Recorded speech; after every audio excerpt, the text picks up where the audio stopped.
नमस्कार दोस्तों, मेरा नाम है नितिन शर्मा। आप देख रहे हैं स्कूल से एसएससी यूट्यूब चैनल। आज की इस क्लास में हम लोग बात करने वाले हैं राजस्थान हिस्ट्री के एक इम्पोर्टेंट टॉपिक के बारे में, जैसलमेर का भाटी राजवंश।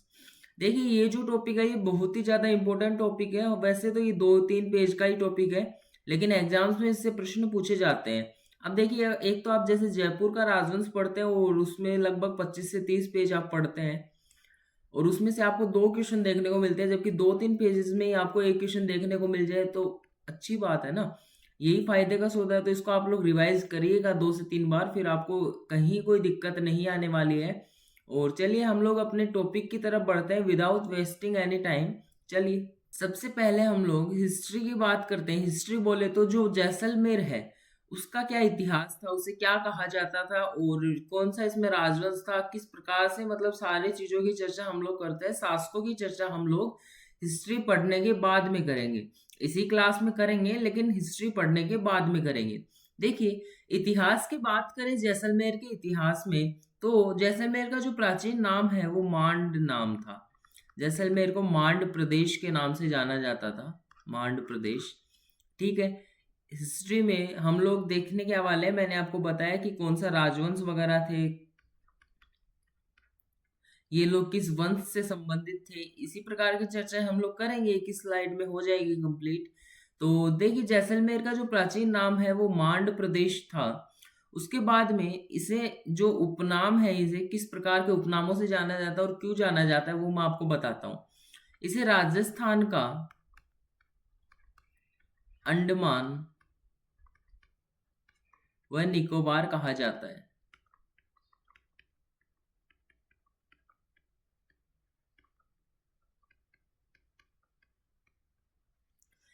इसे राजस्थान का अंडमान व निकोबार क्यों कहा जाता है? क्योंकि देखिए, अंडमान एवं निकोबार एक दूरस्थ एरिया है, मतलब वहां पे जाने में कठिनाई होती है क्योंकि समुद्र पड़ता है।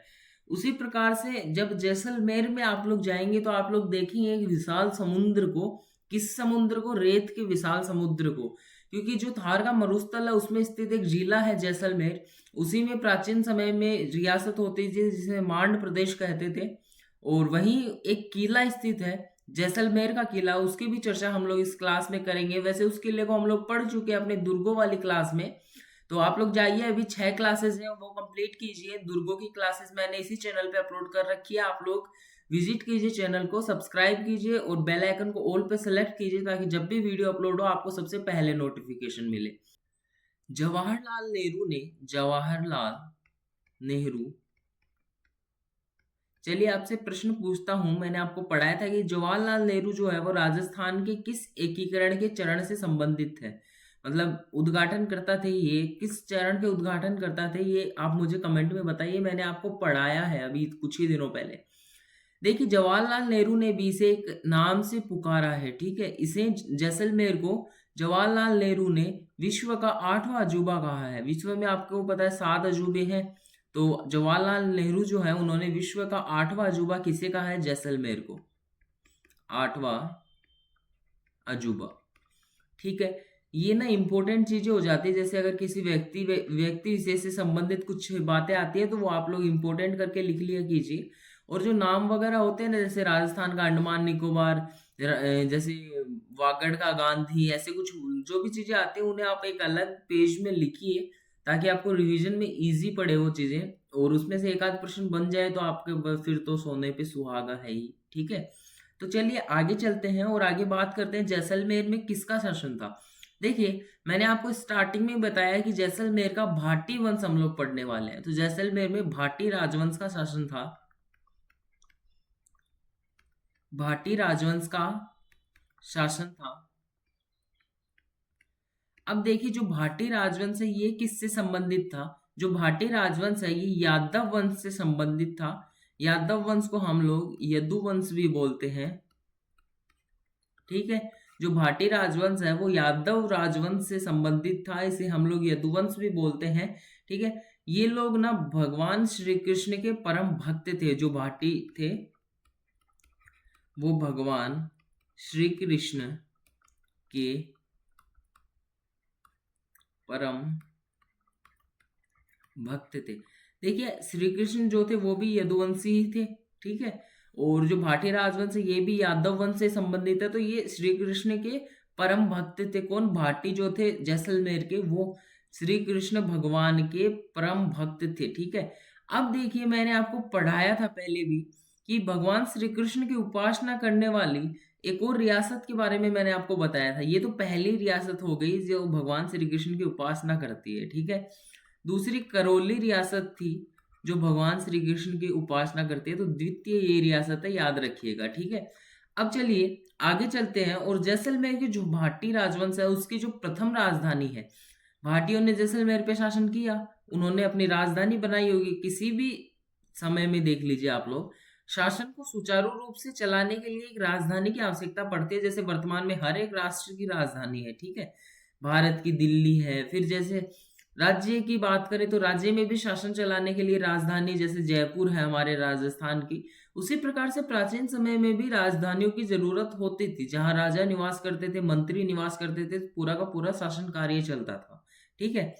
तो जो जैसलमेर के भाटी थे उनके जो प्रथम राजधानी थी वो थी लोद्रवा। ठीक है।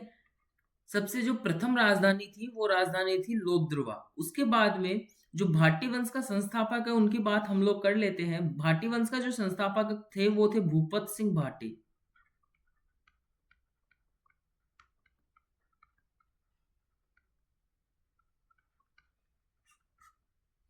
भूपत सिंह भाटी भाटी राजवंश के संस्थापक थे। ठीक है।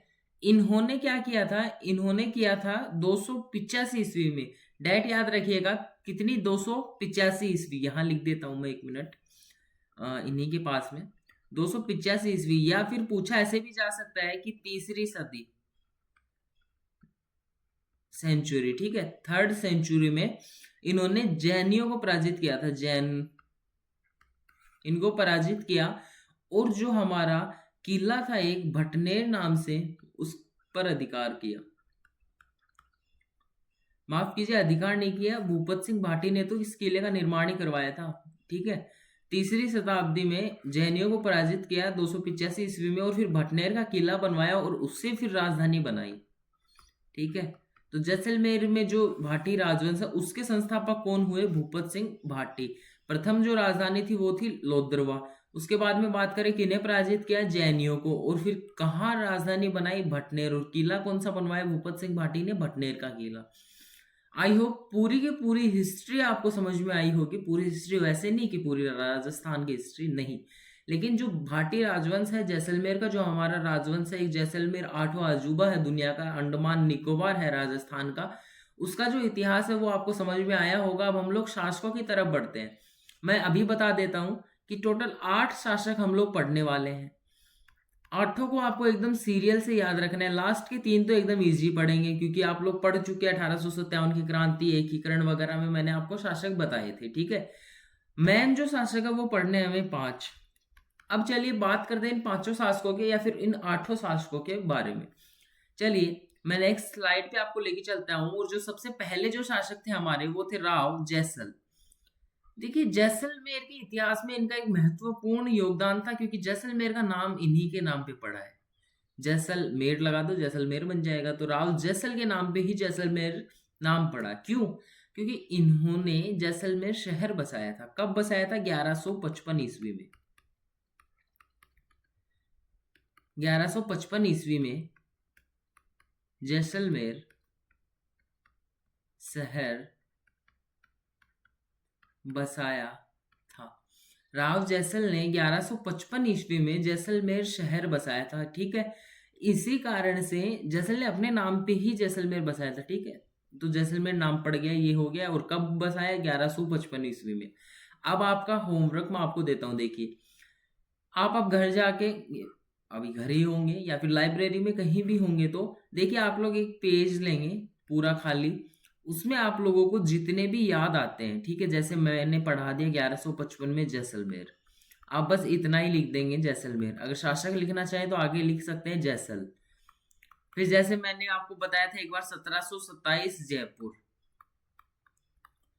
1727 जयपुर। जयपुर की स्थापना किसने की थी? सवाई जय सिंह। तो ये लिख दिया। फिर मैंने एक दिन फिर आपको बताया था बीकानेर के बारे में, 1455 या 85 ऐसा कुछ था। बीकानेर, बीकानेर की स्थापना राव बीका। ठीक है, तो इस प्रकार से आप लोग पूरी की पूरी लिस्ट बनाएंगे और पूरे जो शासक है, जितने भी जो शहर की स्थापना हुई है, वो सारी चीजें हम लोग, मैंने आपको बताई थी, वो देखेंगे। अब एक चीज आपसे पूछता हूं मैं, कमेंट में बताइए जरा। मैंने जब 1857 की क्रांति पढ़ाई थी तो मैंने आपको बताया था कि जो झालावाड़ रियासत है उसकी स्थापना अंग्रेजों ने की थी। अब आप मुझे डेट बता दीजिए कि उसकी स्थापना अंग्रेजों ने कब की थी। ठीक है, यह आपका अभी का होमवर्क है, मैंने आपको बता दिया। इसी प्रकार से चीजें आपको याद रहेंगी। ठीक है, 1155 ईस्वी में जैसलमेर शहर बसाया था राव जैसल ने। आगे चलते और आगे चलकर देखिए, जैसे ही शहर बसाया तो राजधानी की आवश्यकता पड़ेगी, तो राजधानी ऐसे तो हर किसी के घर में तो रुक नहीं सकते ना, तो खुद का एक किला बनवाया इन्होंने।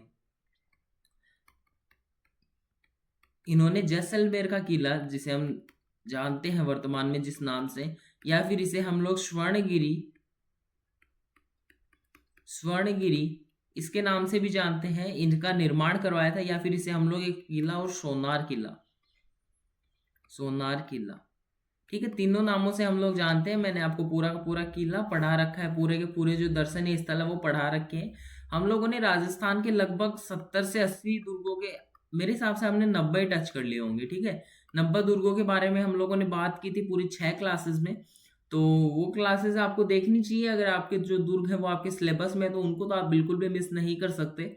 और ऐसा है ना, वो मतलब वो सीरीज मैंने कुछ इस प्रकार से बनाई थी कि उसमें जो प्रीवियस ईयर के क्वेश्चंस वगैरह थे उन पे ज़्यादा मैंने फोकस किया था। तो मतलब इम्पोर्टेंट सीरीज थी, अगर आपके सिलेबस में दुर्ग है तो वो तो एकदम मतलब मस्ट वॉच सीरीज बन जाती है आप लोगों के लिए। ठीक है, अब देखिए, जैसलमेर का जो किला है, या स्वर्णगिरी किला है या सोनार किला है, अब आप कंफ्यूज कहाँ होंगे। मैंने उस टाइम भी बताया था कि जो स्वर्णगिरी नाम है वो तो है जैसलमेर के किले का, लेकिन एक नाम आता है, माफ कीजिए सोनार नहीं, एक मिनट इरेज करता हूं। अब देखिए, सुवर्णगिरी, आप लोग एग्जाम में जल्दीबाजी में देखेंगे कि ये जैसलमेर का किला है, बट नहीं, ये तो नहीं है, क्योंकि जो सुवर्णगिरी है वो है जालोर का किला। सुवर्णगिरी जो है वो है जालोर का किला। ठीक है, यहां तक आपको अगर कोई इश्यू है तो आप लोग अभी बता दीजिए फटाफट से कमेंट सेक्शन में, मैं वहीं आपका जो इश्यू है वो सोल्व कर दूंगा। बताइए बताइए बताइए अगर कोई डाउट हो तो। ठीक है, जैसलमेर के किले का भी निर्माण करवाया और जैसलमेर शहर की स्थापना कर दी किसने, राव जैसल ने। आगे चलते और अपने नेक्स्ट शासक की ओर बढ़ते हैं। मैं आपको ना पूरे एकदम साथ साथ ही याद करवाऊंगा। अभी आप लोग फटाफट से अपनी आंखें बंद कीजिए और एकदम मतलब सोचिए, जैसे मैं बोलता हूँ। 1155 ईस्वी, जैसलमेर शहर की स्थापना, जैसलमेर का किला बनवाया। जैसलमेर को स्वर्णगिरी या सोनार किला भी कहते हैं। सुवर्णगिरी है वो जालोर का किला है। ये सब किसने किया, राव जैसल ने। ठीक है, एक शासक आपको कंप्लीट हो गया, आंखें खोल सकते हैं आप। अब आगे चलते हैं हम लोग अपने जो नेक्स्ट शासक के ऊपर, और अगले शासक का नाम आता है रावल जैत्र सिंह। ठीक है, ये भी एक महत्वपूर्ण शासक थे, क्योंकि ना हम लोग कम ही शासक पढ़ेंगे, और तो सारे ही महत्वपूर्ण ही होंगे और सारों से प्रश्न पूछे गए हैं। मैं आपको इसके बाद में जो नेक्स्ट सीरीज आएगी उसमें मतलब मैं प्रश्न भी करवाऊंगा आपको। जैसलमेर राजवंश से संबंधित 30 से 35 प्रश्न हम लोग करेंगे लगभग। उसमें पूरा का पूरा मतलब राजवंश वैसे भी समाहित हो ही जाएगा, लेकिन हाँ, जिसने डिस्क्रिप्टिव ये पढ़ के वो क्वेश्चन किए है ना, उसके बाद में आपको कहीं से कुछ नहीं पढ़ना पड़ेगा। ठीक है, चलिए, जो जेतर सिंह है वो इंपॉर्टेंट क्यों है, क्योंकि 1100, माफ कीजिए 1311-12 की बात है। ठीक है, 1311-12 ईस्वी की बात है। जेतर सिंह थे शासक। उसके बाद में एक दिल्ली का सुल्तान था जिसने राजस्थान में बहुत साक्य करवाए हैं, अलाउद्दीन खिलजी। अलाउद्दीन खिलजी, आप लोग समझ ही गए होंगे क्या हुआ होगा। इन्होंने किया आक्रमण, अलाउद्दीन खिलजी ने आक्रमण किया, जिस आक्रमण में जेतर सिंह मारा गया। ठीक है, डेट आपको याद रखनी है, 1311-12 अलाउद्दीन खिलजी ने आक्रमण किया, आक्रमण में जेतर सिंह मारे गए। ठीक है, अब बात करते हैं, जेतर सिंह का एक पुत्र था। देखिए, पिता तो मारा गया लेकिन पुत्र जो है, पुत्र का नाम था मूलराज प्रथम। ये मैं थोड़ा इस प्रकार से बंद कर देता हूं और स्टार भी लगा देता हूं। ठीक है, शासक तो थे कौन, जैतर सिंह, लेकिन जो केसरिया किया था इस टाइम पे साका हुआ था अलाउद्दीन के आक्रमण के समय, तो मूलराज प्रथम जो थे इनके नेतृत्व में केसरिया किया गया, केसरिया किया गया। और महिलाओं ने जोहर किया, और यहाँ पे कंप्लीट हुआ केसरिया प्लस जोहर, मैंने आपको बताया क्या होता है, शाका। तो जो जैसलमेर का प्रथम शाका है वो किसके समय हुआ था, जैतर सिंह के समय हुआ था। केसरिया किया था मूलराज प्रथम ने, और महिलाओं ने जोहर किया, और शाका प्रथम कंप्लीट होता है। ठीक है, अब हम लोग कंटिन्यू 3 शासकों के बारे में यही पढ़ेंगे जो शाके हुए थे। ठीक, पहले शासक के बारे में हमने पढ़ा राव जैसल। ठीक है, जैसल के बारे में मैंने आपको बताया 1155 ईस्वी जैसलमेर शहर की स्थापना और जैसलमेर दुर्ग का निर्माण। ठीक है, दूसरे शासक के बारे में हमने पढ़ा रावल जैतर सिंह। जैतर सिंह के बारे में हमने पढ़ा, ये मारे गए 1311 ईस्वी में, और मूलराज प्रथम ने केसरिया किया और साका कंप्लीट हुआ। उसके बाद में जो शासक आते हैं वो आते हैं राव दूधा या फिर रावल दूधा। ठीक है, रावल दूधा, आगे चलते हैं और रावल दूधा के बारे में हम लोग देखते हैं। ठीक है, अब देखिए इनके समय भी शासक ने आक्रमण किया था और साका हुआ था। समय है 1370-71 ईस्वी। ठीक है, समय है 1370-71 ईस्वी। सुल्तान तो दिल्ली से ही था, लेकिन इस बार अलाउद्दीन नहीं था, दिल्ली से ही था। और दिल्ली के सुल्तान का नाम था फिरोज शाह तुगलक। ठीक है, फिरोज शाह तुगलक ने आक्रमण किया, और जिसमें दूधा जो है उन्होंने किया केसरिया, दूधा ने किया केसरिया। ठीक है, रावल दूधा ने किया केसरिया, महिलाओं ने किया जोहर। महिला कौन थी, देखिए सोडी रानी थी, सोडी रानी। तो सोडी रानी के नेतृत्व में किया गया जोहर। अब केसरिया भी हुआ, जोहर भी हुआ, तो दूसरा शाखा जो है जैसलमेर के दुर्ग का वो कंप्लीट होता है। तो हम लोगों ने टोटल 3 शासक पढ़े अभी। पहला रावल जैसल। ठीक है, मैं रिवाइज करता चलूंगा पूरा। 1155 ईस्वी जैसलमेर शहर और जैसलमेर दुर्ग की स्थापना। दूसरे शासक आते थे रावल जैतर सिंह। जैतर सिंह के टाइम पे भी आपको एक 1311-12 का समय याद रखना है, और इस समय हुआ था अलाउद्दीन खिलजी का आक्रमण और प्रथम शाखा कंप्लीट, मूलराज प्रथम ने केसरिया किया था। अब शासक हम लोग पढ़ रहे थे रावल दूधा, और दूधा के समय भी हमने समय याद रखा 1370-71 ईस्वी। फिरोज शाह तुगलक ने आक्रमण किया, दूधा ने केसरिया किया, सोडी रानी ने जोहर किया, और शाका कंप्लीट होता है। तो सेकंड जो शाका है वो इनके समय हुआ। अब देखिए जो जैसलमेर का किला है, जैसलमेर का जो किला है वो अपने 2.5 शाकों के लिए प्रसिद्ध है। मतलब 2 तो हम लोगों ने पढ़ लिए, लेकिन ये आधा कब हुआ, आधा हुआ लूणकरण के समय। किस प्रकार से हुआ वो अभी देखिए। देखिए शाका मैंने आपको दुर्गों के टाइम पे भी बताया था कि शाका होता क्या है, जब जोहर और केसरिया दोनों कंप्लीट होते हैं। जब दोनों होते हैं तभी शाका माना जाता है। अगर एक चीज होती है तो उसे हम आधे के रूप में काउंट करते हैं। अब एक चीज होगी कौन सी, सबसे पहले ही केसरिया किया जाता था, उसके बाद में महिलाएं जोहर करती थी। तो मतलब जो आधा होगा वो केसरिया ही होगा। तो मतलब जो लूणकरण थे उनके समय पे केसरिया तो किया गया था, लेकिन जोहर नहीं हुआ था। अब क्यों नहीं हुआ था वो हम लोग पढ़ेंगे अभी। देखिए लूणकरण ने सबसे पहले और जो काम वगैरह करवाए उनकी चर्चा हम लोग कर लेते हैं, उसके बाद में शाका पढ़ेंगे। इन्होंने एक यज्ञ करवाया, जेतबंद यज्ञ। ठीक है, अब इस यज्ञ में हुआ क्या कि जो लोग इस्लाम से, मतलब इस्लाम से नहीं, इस्लाम स्वीकार कर चुके थे, जो हिंदू लोग इस्लाम स्वीकार कर चुके थे, उन्हें पुनः हिंदू बनाया गया। लूणकरण ने एक यज्ञ करवाया, जैतबंद यज्ञ, और इसमें इन्होंने इस्लाम परिवर्तित हिंदुओं को पुनः हिंदू बनवाया। इस्लाम परिवर्तित हिंदू मतलब जो लोग इस्लाम धर्म कबूल कर चुके थे। ठीक है, अब देखिए जैतबंद यज्ञ हमने पढ़ लिया। अब एक चीज आती है 1536 ईस्वी की। बहुत जगह आप पढ़ते हैं, बहुत जगह आप लोग मतलब देखते हैं, कंफ्यूज भी होते होंगे। मैं तो होता था भाई, सीधी बताऊं तो। ठीक है, अब देखिए लूणकरण की एक पुत्री थी उमादे। ठीक है, लूणकरण की थी पुत्री, यहां लिख देते हैं। उमादे का जो विवाह हुआ था वो मारवाड़ के मालदेव के साथ हुआ था। ये भी ठीक है। अब जो उमादे हैं, अब प्रश्न ये है कि उमादे जो है वो थी रूठी रानी, ठीक है। तो इतिहास में रूठी रानी के नाम से किसे जाना जाता है? राव लूणकरण की पुत्री उमादे को, या फिर मालदेव की पत्नी उमादे को, ठीक है। समझ में आया होगा। अब हम लोग शाक्य की बात करें तो 1550 से 51 की बात है। आक्रमणकारी था कंधार का अमीर अली, इसने विश्वासघात किया था। इसने विश्वासघात किया तो लूणकरण जो है उनके नेतृत्व में केसरिया किया गया, ठीक है। अब महिलाएं जोहर कब करती? कि जब जो आक्रमणकारी आता, क्यों करती? मतलब कि जो आक्रमणकारी आता वो उन्हें आजीवन दास बना के रखता, तो इस कारण से वो अपने सतीत्व की रक्षा के लिए आग से भरे कुंड में कूद जाती और जोहर कर लेती, ठीक है। लेकिन इसमें क्या हुआ? केसरिया तो किया गया, लेकिन जो कंधार का अमीर अली था वो हुआ पराजित, और अंतिम रूप से जो विजय हुई वो हुई भाटियों की।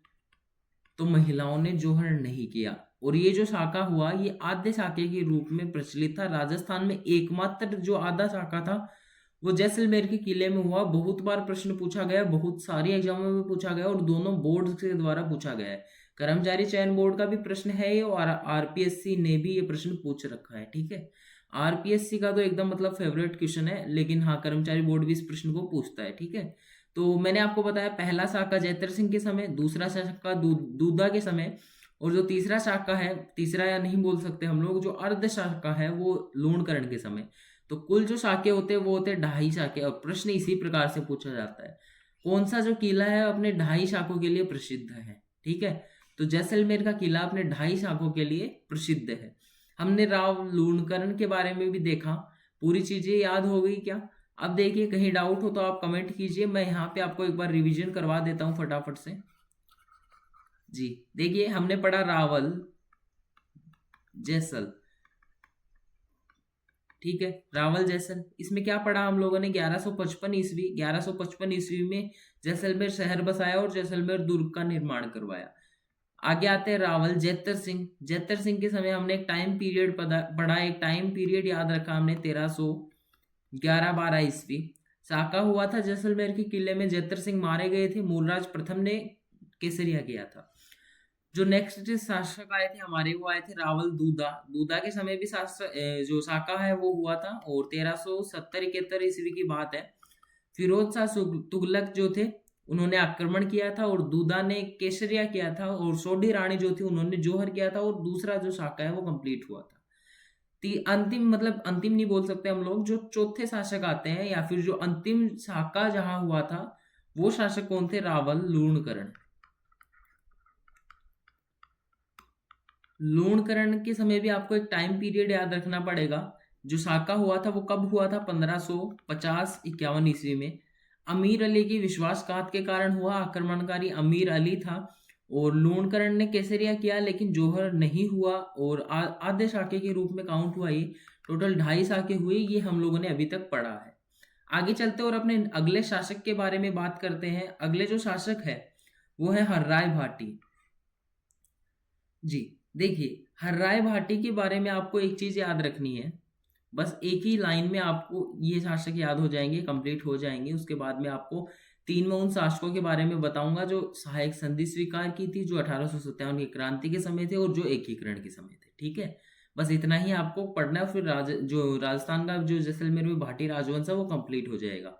देखिए, हर्राय भाटी के बारे में चर्चा करें तो 1570 में एक हुआ था राजस्थान में दरबार, उसका नाम है नागौर दरबार, ठीक है। अब बताइए आप लोग, नागौर दरबार लगाया किसने था? वीडियो को पॉज कीजिए, मैं बता देता हूँ, वीडियो को पॉज कीजिए फटाफट से। और जो नागौर दरबार है वो अकबर ने लगाया था, ठीक है। हर्राय भाटी अकबर ने क्यों लगाया था? देखिए, बहुत जगह आप लोग पढ़ते हैं कि नागौर दरबार, नागौर दरबार, लेकिन हुआ क्या था? अकबर बने थे शासक उस टाइम पे, ठीक है। अकबर ने नागौर दरबार लगाया और बहुत सारे शासकों को निमंत्रण भेजा। अगर शासक आ गए तो मतलब वो अकबर के पक्ष में थे, जो शासक नहीं आए तो मतलब वो खिलाफ थे, उन्हें अकबर को मतलब निपटाना था। तो वो चीजें ना क्लियर हो गई, इसके लिए अकबर ने नागौर दरबार लगवाया। तो बहुत सारे शासक ऐसे थे जिन्होंने नागौर दरबार में जाकर अकबर की अधीनता स्वीकार की थी। जैसे बीकानेर में मैंने आपको कल्याणमल के बारे में बताया था, और हर्राय भाटी जो थे वो उन्हीं शासकों में से एक थे।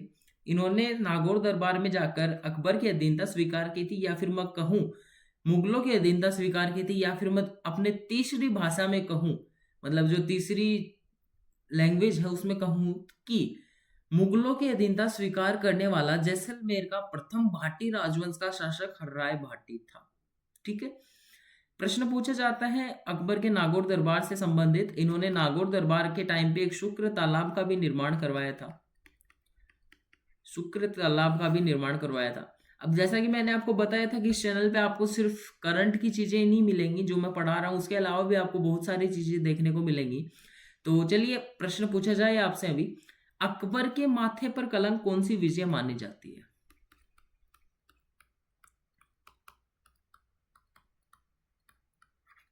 कौन सी विजय मानी जाती है, बताइए। अकबर के माथे पर कलंक कौन सी विजय मानी जाती है, ये मेरा प्रश्न है। आप कमेंट में बताएंगे, मैं वही आपको पिन कमेंट में आंसर दे दूंगा, मतलब जिनका सही होगा उन्हें मैं पिन कर दूंगा, आप लोग वहां से देख सकते हैं। ठीक है। तो शुक्र तालाब का निर्माण हुआ नागौर में। आपको बस इतना ही याद रखना है, जैसलमेर के इस राजवंश में पढ़ रहे हैं हम लोग, बाहर की चीजें हम लोग यहाँ नहीं पढ़ेंगे। तो हर्राय भाटी ने 1570 में मुगलों की अधीनता स्वीकार की थी और अकबर के नागौर दरबार में अधीनता स्वीकार कर ली थी। ठीक है, आगे चलते हैं।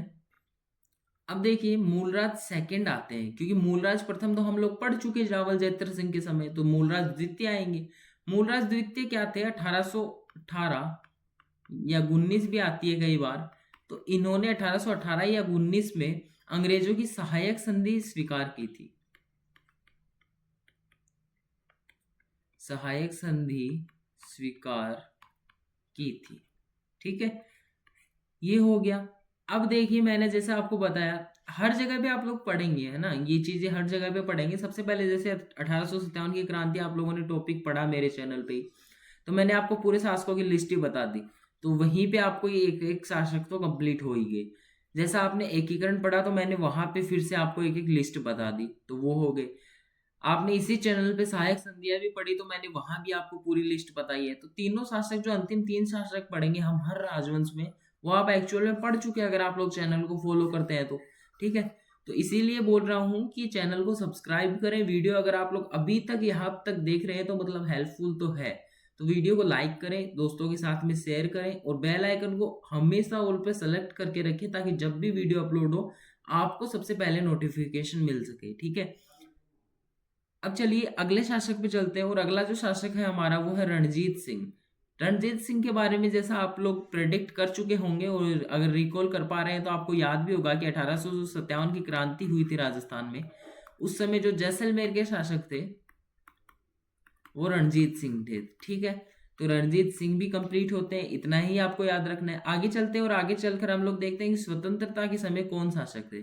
ठीक है, देखिए भारत की स्वतंत्रता और राजस्थान का एकीकरण एक ही टाइम पे हुआ था, सभी को पता है। तो भारत की स्वतंत्रता व राजस्थान के एकीकरण के समय जो जैसलमेर के भाटी राजवंश के शासक जो थे वो थे जवाहर सिंह। ठीक है, तो भारत की स्वतंत्रता व एकीकरण के समय शासक कौन थे? जैसलमेर के जवाहर सिंह। एकीकरण के समय शासक। अब आप लोगों से प्रश्न घुमा के भी पूछा जा सकता है कि एकीकरण पत्र या फिर इंस्ट्रूमेंट ऑफ एक्सेशन पर हस्ताक्षर जैसलमेर के किस शासक ने किया था?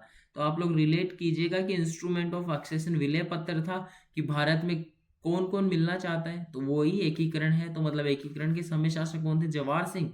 तो इन्हीं के बारे में पूछा जा रहा है, तो आंसर हमारे हो जाएंगे जवाहर सिंह। ठीक है, जवाहर सिंह। तो इसी के साथ हम लोग कंप्लीट करते हैं हमारे जैसलमेर के भाटी राजवंश को। मिलते हैं आप लोगों से कल इसी राजवंश के प्रश्न उत्तरों के साथ में, और बहुत बढ़िया बढ़िया प्रश्न हम लोग 30 से 35 प्रश्न हम लोग करेंगे, जिसमें से हम लोग कुछ एक प्रश्न ऐसे देखेंगे जो बार बार रिपीट होते हैं, प्रीवियस ईयर एग्जाम्स में आए हुए हैं, और 10 से 15 क्वेश्चन ऐसे देखेंगे जो इंपॉर्टेंट है, और लगभग मेरे हिसाब से उन्हीं में से प्रश्न पड़ेगा अगर आता है तो। ठीक है, तो चलिए मिलते हैं आप लोगों से कल, तब तक के लिए धन्यवाद।